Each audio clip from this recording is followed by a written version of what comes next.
Hey, the 2020 road to the White House is already underway, with Democrats lining up to take on President Donald Trump. Many of the names you already have heard before, but there's another candidate who's got a really interesting plan for us everyday Americans.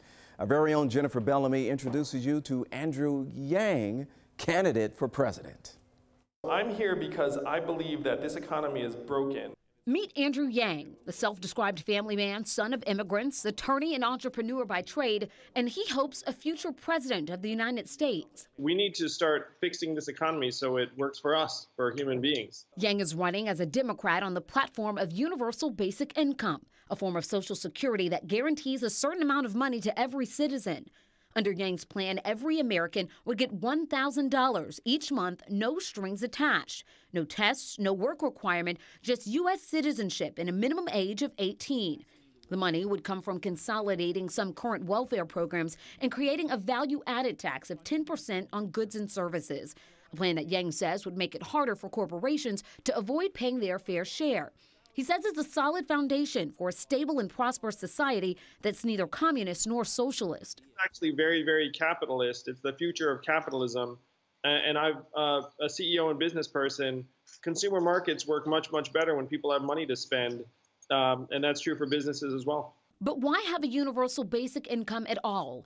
Yang believes in the next decade or so, 1 in 3 Americans will be at risk of losing their jobs to new technology, and replacement options won't be appearing quickly enough to fill the gaps.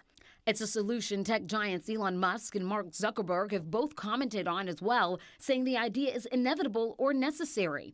But 11 Alive political analyst Dr. Anja Gillespie says getting Americans on board will be a hard sell. I think for a lot of people, the idea of guaranteeing income for Americans is something that they're not accustomed to, and it's something that people would actually probably be more likely to oppose. Still, Yang is all in on the plan that he says will build a trickle-up economy and a system meant to make life easier. What can a president do that's actually going to impact your day-to-day lives and the lives of your family?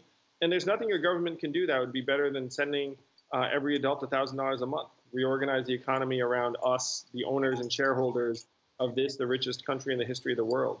All right, so he wants to give us $1,000 a month, but he also wants to give the president a bump in pay. Yeah, we're talking about $4 million a year. He says it's a way to make sure that they're not beholden to special interest, and they're not working for themselves and doing things of that nature after they finish their time in the White House. He said it wouldn't apply to him, too, either. Oh, okay. We'll see if that platform actually works. Thanks a lot, J. Bell.